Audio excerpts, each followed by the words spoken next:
Olá, sejam bem-vindos ao nosso podcast. Eu sou a Marcela. E eu sou a Yasmin e nós somos alunos de Comércio Exterior da Unifor. E esse é o Conexão Exterior. Um podcast sobre assuntos internacionais.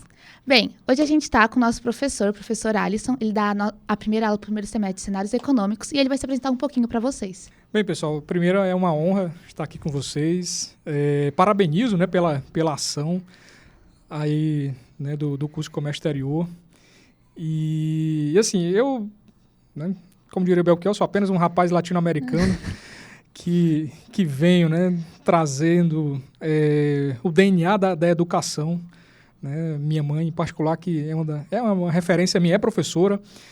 E desde pequeno, né, sempre sonhei em ser professor e hoje tenho a honra aqui de figurar, né, nos quadros da melhor universidade do Norte e Nordeste, que é a nossa Unifor.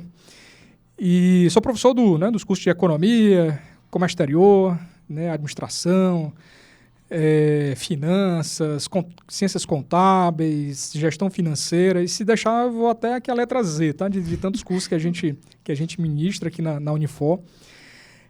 Sou economista, né, e assim, tenho uma trajetória já no mercado financeiro já de mais de 20 anos. Né? O tempo passa, viu pessoal? O tempo voa, né?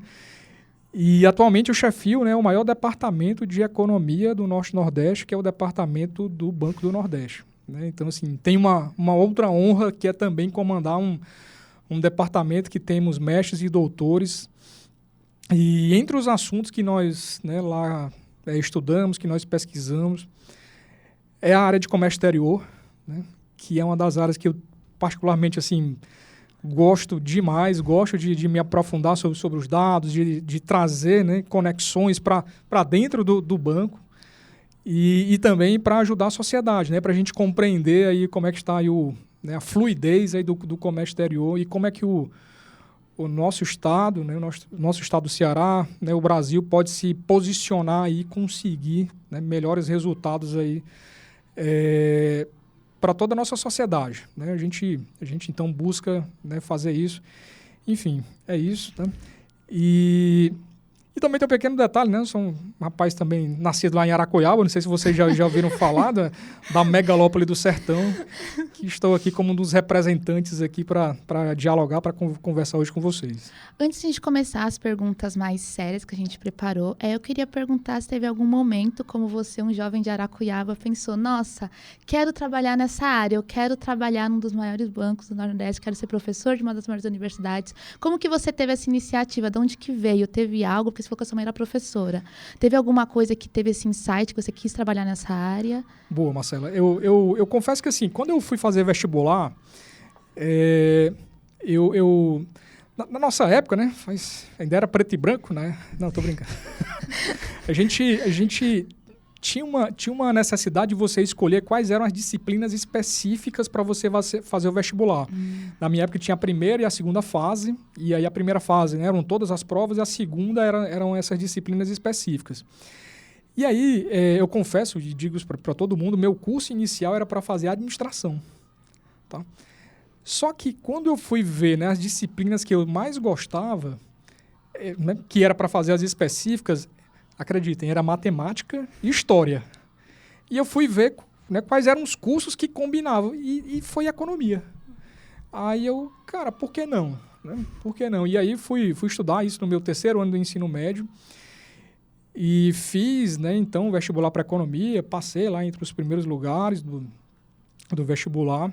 E é assim, você vai, né? Eu tinha 17 anos, né, e comecei a cursar um dos cursos mais difíceis que tem dentro da universidade. E com o passar do tempo, assim, a gente vai meio que aprendendo, né? E assim, eu digo para você, né, que está iniciando aí um curso, né, uma graduação, você é jovem, você não precisa ter todas as respostas.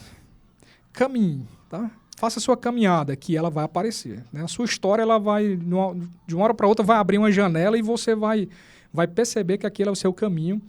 E foi o que aconteceu comigo. Né? Assim, eu comecei estagiando em bancos, primeiro Caixa Econômica Federal, depois Banco do Brasil. E aí gostei demais daquele ambiente. Então, assim, o estágio, né, foi meio que a porta de abertura que me mostrou esse mundo. E aí fiz os 3 concursos, né, para bancos públicos, passei nos 3. né, trabalhei nos 3 bancos e, né, escolhi ficar no BNB por exatamente ter o departamento de economia aqui em Fortaleza. Né? Eu, por exemplo, se eu estivesse na Caixa Econômica Federal, o máximo que eu conseguiria ser era gerente de agência, ou no Banco do Brasil também, porque a matriz é em Brasília, né? E aí eu preferi ficar no BNB, né, exatamente por um dia. Meu sonho era, né, trabalhar num departamento de economia, que é esse do ETN, né, que é o nosso departamento de economia do BNB. E hoje eu sou o chefe. Né? Então, assim, as coisas elas vão acontecendo. Então, assim, né, é uma mensagem que eu já quero deixar, né, logo de antemão. Assim, o mundo acontece, né, ao seu redor e você caminhando, né, com aplicação, né, com dedicação e sempre, né, buscando compreender o que é melhor para você. Então, assim, a sua porta, né, não é nem mais uma janela, a sua porta vai abrir. Preste atenção, porque ela vai abrir. Então, na hora que ela aparecer, abra, corra e se dedique ao máximo, que isso vai, com certeza, dar muitos resultados positivos na vida de cada um. Sim. A gente vê os reflexos disso nas aulas do senhor, com certeza. A gente tem, principalmente no curso de comércio exterior, a gente tem a disciplina de cenários econômicos com o professor, e a gente vê muito isso de análise, né, ao passado, para desenvolver análises futuras. Isso. E, assim, para quem é aqui de Fortaleza e está pensando em fazer o curso de comércio exterior, a gente recomenda fortemente que vocês façam essa disciplina com o professor Alisson. E parece loucura, mas quando a gente fala, assim, parece que é algo muito matemática, algo muito certo, porém, não, é algo muito mais prático, tipo, que não, as aulas são mais... Realmente, a gente analisa os relatórios e faz algumas atividades. Então, realmente, você aprende o que você está fazendo. Então, é muito bom. E agora a gente vai fazer perguntinhas um pouco mais interessantes, chatas, né? Uma coisa mais polêmica, talvez, dependendo da visão. Então, aqui, para começar, a gente gostaria de falar um pouco sobre o BRICS, né? Porque, no momento, o cenário que a gente encontra, o BRICS é um dos, não blocos econômicos, mas grupos econômicos mais influentes, algo como 40% do PIB, não é isso? Que corresponde ao grupo.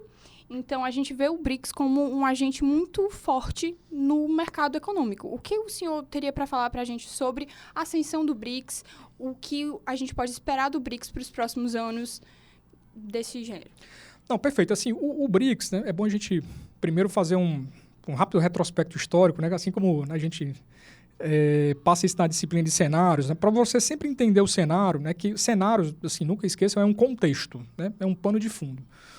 O presente, ele nada mais é do que a materialização do que veio no passado e, né, as chamadas forças motrizes, ou vem lá do inglês do path dependency, né, que é aquela trajetória que vem sendo percorrida, né, nos últimos anos, ela fez esse presente e o cenário também olhar para frente. Né? Então, assim, o que a gente projeta, o que a gente tem de prospecção.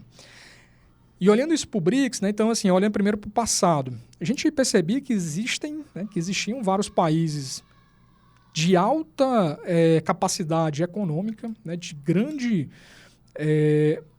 peso, né, relativo em termos econômicos e que, não sei se essa é uma palavra forte, mas eram deixados praticamente de lado das grandes decisões do mundo. Né? Antigamente você só falava em G7 e depois, né, se acomodou lá a Rússia para fazer o G8 e depois, né, avançou para o G20. O G20 já foi um grande avanço onde você contempla, né, grandes potências, né, emergentes econômicas.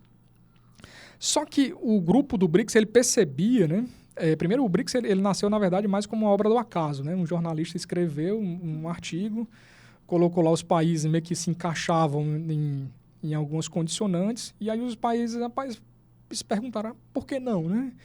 Então se juntaram, montou-se primeiro o BRIC, né? Brasil, Rússia, Índia e China, depois que a África do Sul que se juntou. E aí, assim, o que a gente observa é que quando esse grupo de países, né, ele se junta, eles começam a observar que eles têm uma força econômica, Yasmin, como você colocou aí do número, né, 40%, realmente assim, é um peso econômico muito grande. E o resultado disso, eu posso até trazer aqui em números, que o nosso departamento de economia lá do BNB fez, assim, quando foi feito, né, essa união, né, que a gente pode nem falar que é um acordo, não é um acordo formal, né, é uma união entre países,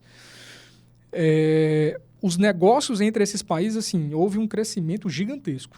Por exemplo, o Nordeste. O Nordeste foi um grande beneficiado. Tá? A gente tem agora, né, né, um fluxo comercial, né, com o exterior muito forte com a China. Antigamente não era a China, era os Estados Unidos, né, o grande parceiro comercial do Brasil e do Nordeste, e agora não mais. Agora é a China. E assim, então, o que a gente percebe é que o BRICS ele trouxe muitos benefícios para os países, né, que estão fazendo parte aí dessa aliança. E aqui eu quero pontuar uma questão muito importante, né? Você que conhece, né, aqui a nossa Universidade de Fortaleza, e olhando aqui para o lado, o centro de eventos, aqui logo do lado, foi palco de uma das principais decisões do BRICS, de toda a história. Não sei se vocês sabem, mas o Banco do BRICS nasceu aqui, do ladinho aqui. Se a gente pular o muro, a gente está lá onde foi decidido, tá, a criação do Banco do BRICS, que é um instrumento hoje financeiro para viabilizar uma série de empreendimentos pelo mundo. Tá? Por exemplo, lá pelo BNB, Yasmin, né, e Marcela, a gente tem em execução lá um contrato, né, de recebimento de recursos do BRICS, para exatamente apoiar diversos empreendimentos, empresas que precisam de recursos, e assim, é algo bem material. Né? E esse é o presente. O presente, na verdade, a gente pode incorporar aí que existem vários países, né, que agora adentraram ao novo grupo do BRICS. Né? Inclusive, tem umas coisas bem legais, né, do tipo, a Argentina, né, ela foi convidada, ela aceitou e depois ela, né, desistiu. Né? Teve país, né, que foi convidado, posso até dizer o nome, né? Arábia Saudita, né? E na primeira reunião não foi para a reunião e nem disse por quê. São coisas assim meio malucas, né, que acontecem. Existe país, né, que chegou lá na primeira reunião, né, e não é do BRICS, mas agora é o chamado membro pleno, né, e já queria mandar lá nas reuniões, já direcionar, né, toda a atuação do BRICS. E o que a gente vê hoje é vários países, né, sobretudo emergentes, querem estar junto do BRICS porque eles sabem, aí já olhando para o futuro, que o futuro está no BRICS. Sim. Né? A gente percebe pela velocidade de crescimento do PIB, né, projetando cenários, projetando aí o futuro. São países que têm um crescimento econômico um dos mais vigorosos e que têm mais potencial para desenvolver uma série de tecnologias. Então, assim, o futuro do mundo passa pelo BRICS, né? E não é à toa que existe uma fila de países querendo adentrar essa parceria, essa aliança, porque sabe que daí benefícios futuros certamente serão almejados. Eu meio que me estiquei aqui, mas, né, para falar um pouco do BRICS, mas eu acho que é importante para vocês compreenderem que no contexto geopolítico, por exemplo, você é aluno de comércio exterior, você é operador de comércio exterior, você que gosta, né, de economia internacional, tem que compreender, né, que o mundo virou a chave. Né? Virou a chave. E aí a gente tem o BRICS, né, como a chave mestra desse novo mundo que se abre, que sem dúvida é importante a gente compreender. Então, daria tipo para dizer que o BRICS é como se fosse os vingadores dos países emergentes, né? Eles É meio que isso. Muito embora, assim, vingador pode parecer, né, uma coisa retaliatória, mas não. Assim, na verdade, é um novo caminho. Sim. Né? O BRICS, a gente pode dizer que é um novo caminho, né, que surge, né, surgiu já há alguns anos, mas que promete muita coisa pela frente. Que, na sua opinião, é um dos maiores fatores para esse crescimento do BRICS e esse desaceleramento dos países que, querendo ou não, já estavam em uma situação de potência? Exemplo, a Europa. Eles vêm dando uma decaída. Você acha que isso vem de algo puramente econômico ou vem de uma questão de natalidade, vem de uma questão... Qual que você acredita que é o assim, fator? Marcelo, assim, existem vários fatores, né, mas um principal, tá? Que, assim, todos nós temos ciclos. Uhum. Né? E se você olhar na história econômica mundial, né, o mundo já teve várias nações, né, ou vários grupos que se achavam como infalíveis, invencíveis, né?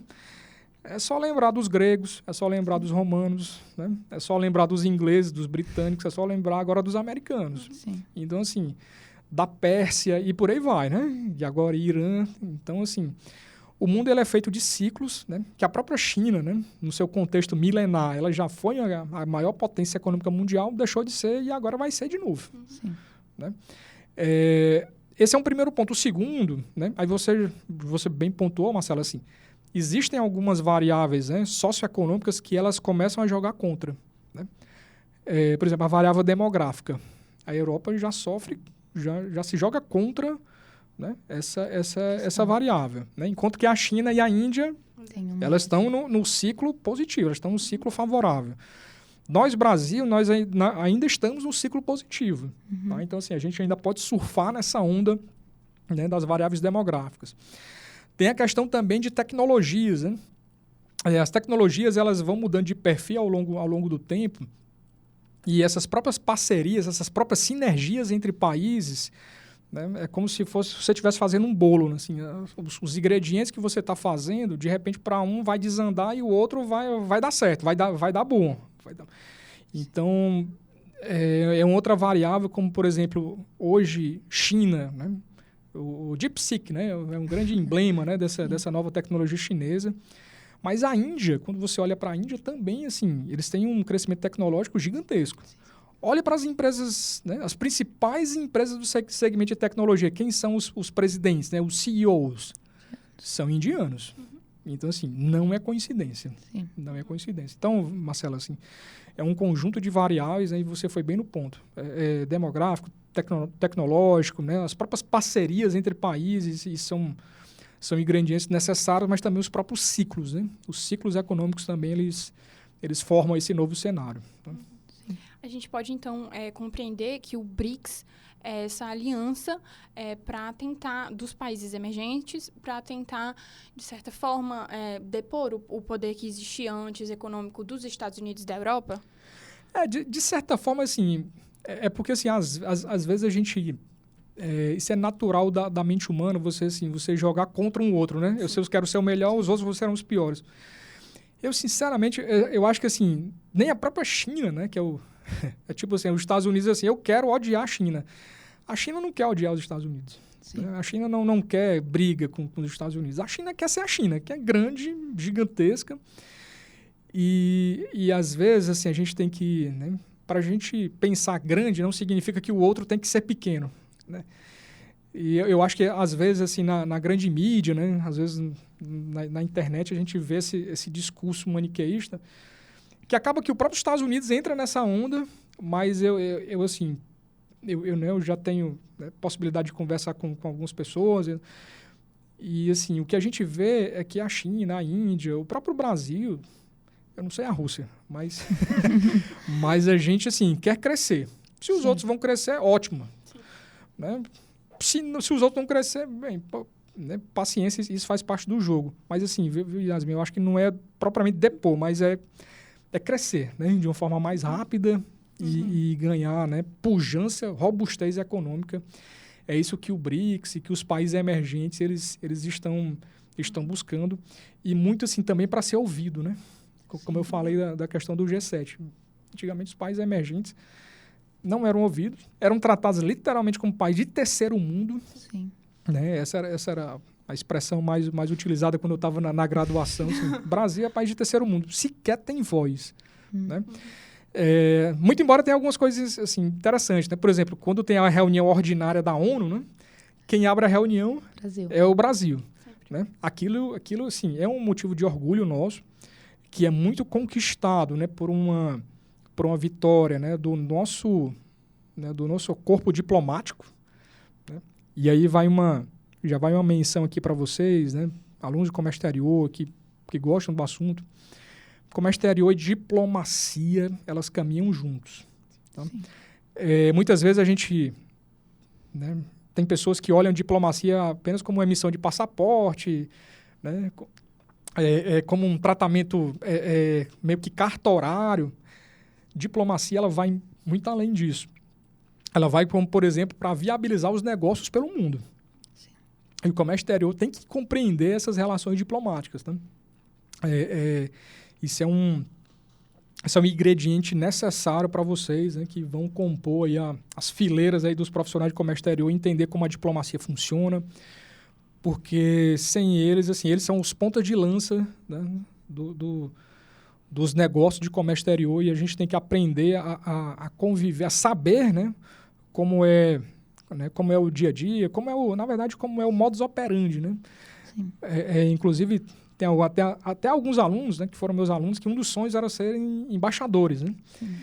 E acho que vale a pena, tá? Vocês pensarem, né, até para o futuro, né? Para você ser embaixador tem que ter graduação, né, nível superior, então o comércio exterior já te habilita para isso.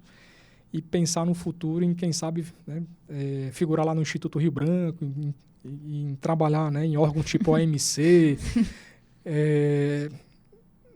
Assim, não dá para comparar, né? Araquaíba é bem melhor, mas morar em Genebra, né, morar em Nova York, morar em Washington, né, trabalhar para o Banco Mundial, trabalhar para...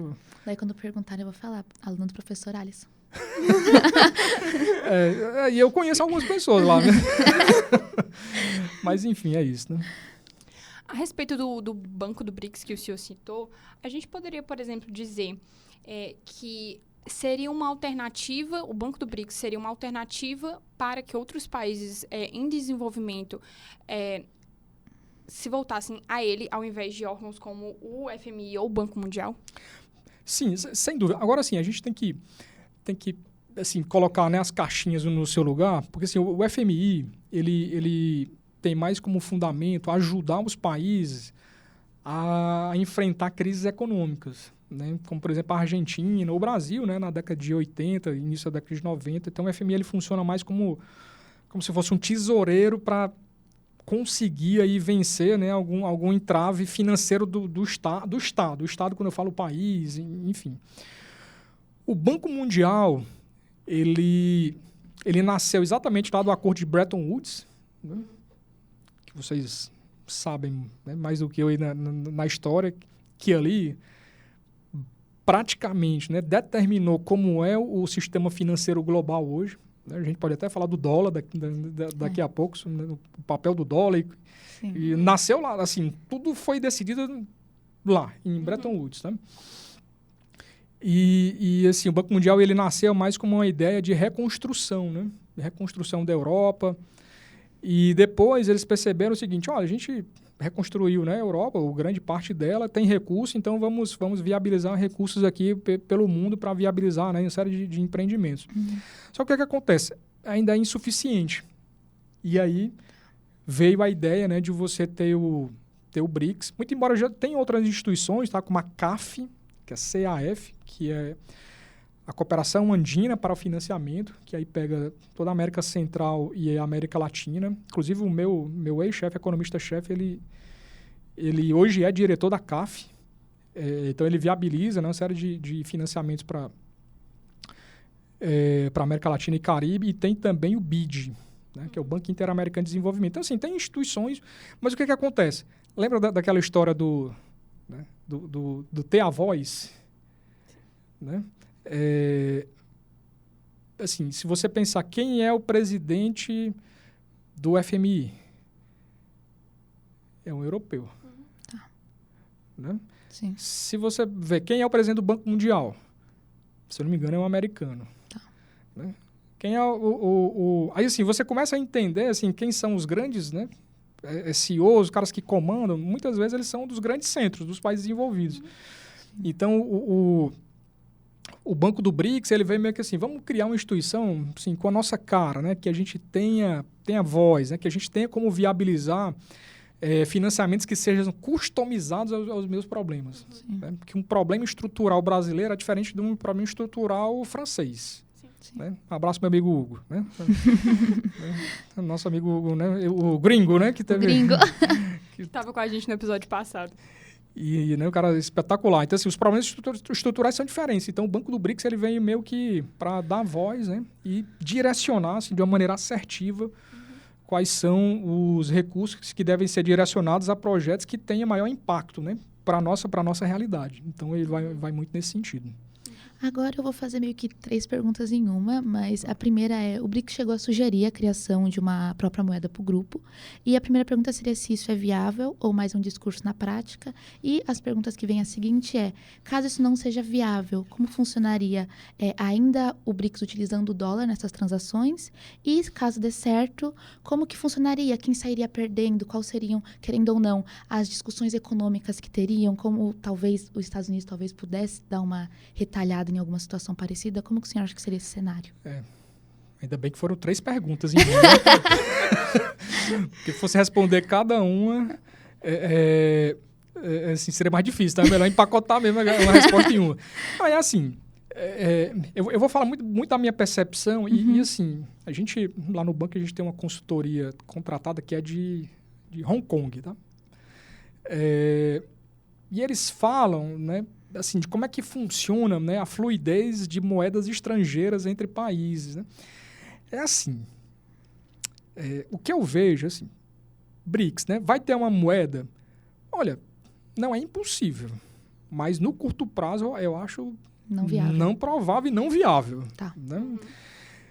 O que pode acontecer e o que já está acontecendo é o seguinte, não é, pessoal, assim, que fique claro, tá? Não é proibido um Brasil fazer um negócio com a China e fazer essa transação em yuan. Tá? Sim. Com a Rússia e lá com a moeda da Rússia. Tá? Então, assim, essa história, né? Que todas as transações internacionais têm que ser em dólar. Às vezes tem algumas pessoas que falam isso. Assim, não existe isso não, tá? Entra o dólar mais como na verdade, um facilitador quase como uma unidade de medida, né? Sim. É 1 quilo, 1 litro, 1 dólar. É mais ou menos isso. Então, assim, o câmbio ele funciona mais para você ter uma parametrização de um valor que você consegue referenciar. Mas o que eu acredito e que já está acontecendo, tá? Inclusive está na imprensa, aí, por exemplo, se você entrar no site agora, na internet, e botar assim, BNDES, empréstimo em moeda chinesa, vai aparecer lá uma notícia, que o BNDES faz a operação de crédito em moeda estrangeira, que é moeda chinesa. Então, assim, o que eu acho que vai acontecer, Marcela, um primeiro momento é assim, os países do BRICS, eles começarem a fazer um grande volume de transações entre moedas próprias. Sim, perfeito. Sim.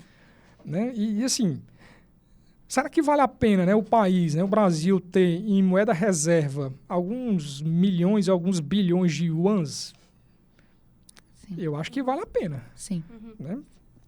Ficar em reserva. Será que vale a pena a gente ficar, né? Até sob o ponto de vista de risco financeiro, tá? Será que vale a pena a gente ficar com 95% das reservas em dólares? É uma boa pergunta. Sim. É uma boa pergunta.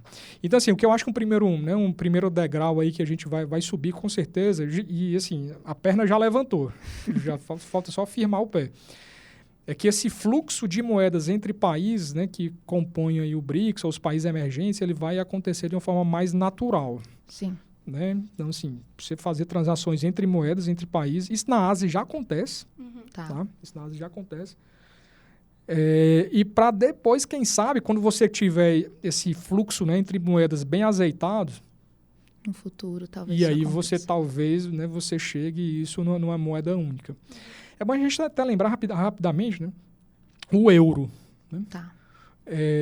Antes do euro, né, todos os países lá da Europa tinham a sua própria moeda.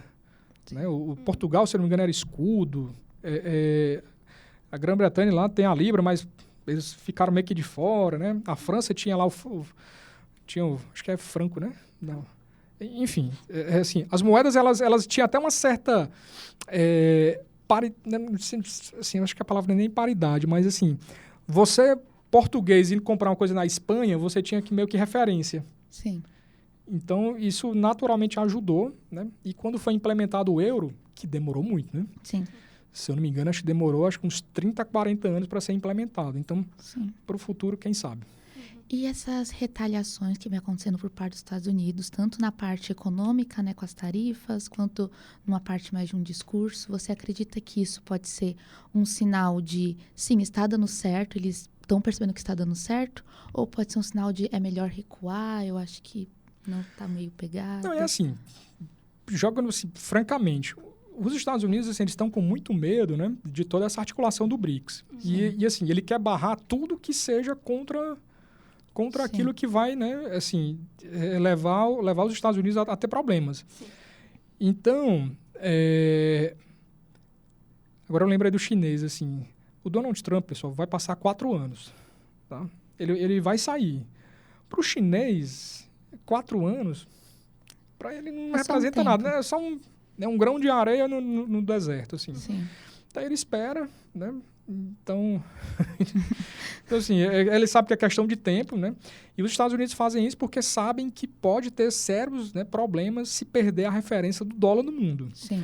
Porque, assim, quem imprime dólar? É os Estados Unidos. Então, assim, se você tem a impressora lá, né, para imprimir dinheiro e ele tem esse poder, claro que ele não quer perder, né? Sim. Então, tudo que vem contra essa estratégia, né, da moeda dólar, ele vai jogar contra. Então, assim, os Estados Unidos, né, está no papel dele. Mas, para o futuro, essa onda ela vai ser muito mais forte, né? Só uma coisa que o senhor falou anteriormente a respeito das reservas que o Brasil tem em dólar. Isso nos deixa muito dependente do dólar e principalmente com esses conflitos, com essas tensões internacionais, a gente fica muito dependente do dólar e o câmbio ele fica muito alterado. Essas crises globais, elas impactam muito claramente na economia. Essa guerra recente de Israel com o Irã, o conflito em Gaza, eles podem afetar o preço das coisas para a gente, o valor da nossa reserva. Isso. Quais seriam realmente os impactos que a gente vê desses conflitos, dessa valorização do dólar, que a gente veria para a gente aqui no Brasil? Tá, deixa eu falar a primeira coisa assim, não façam isso em casa, tá? Eu trabalho no mercado, em banco e tal, e assim, na minha tela, assim, eu trabalho com 3 telas, e uma das telas lá é um broadcast que tem o acompanhamento do dólar segundo a segundo, né? Aquilo é teste para cardíaco, né? Então, assim, tudo que acontece, né, qualquer notícia que sai, que traga algum impacto, você vê claramente na volatilidade do dólar. Então, assim, o mundo, né, nessa questão geopolítica, ele realmente está bem volátil, porque a gente está observando aí várias guerras e várias em iminência também de ocorrer, né? Uhum. Então, assim, toda essa volatilidade traz muita precaução, né, muita cautela para todos os gestores, né? E assim, por exemplo, para você que é profissional de comércio exterior, que faz muito, né, importação, exportação, você que é aluno, está lá na empresa, você tem que entender que a volatilidade ela é sua amiga, tá? Então, assim, essa é a regra do jogo. Você vai jogar sempre num campo em que não é perfeito, né? A bola, às vezes, não rola tão bem. Então, assim, esse é o jogo que a gente vai ter que jogar. E as meninas, assim, atualmente, tá? A gente percebe essa volatilidade, né, nas variáveis econômicas, né? Câmbio, bolsa, petróleo, né? Então, né? A bolsa lá de Araquaiaba quase fecha, né? em função da volatilidade lá elevada, tá? Então, assim, esse é o jogo. Volatilidade, e a gente tem que aprender a jogar com ela, né?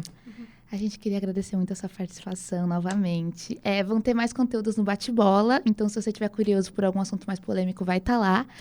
Mas, de novo, muito obrigada. Eu acho que foi um belo esclarecimento sobre o BRICS, sobre as questões mundiais. Não foi tão aprofundado em algumas questões, por questões de tempo, porém acredito que deu para ter uma visão muito ampla disso, então muito obrigada. E é isso, esse é o Conexão no Exterior. Tchau, tchau.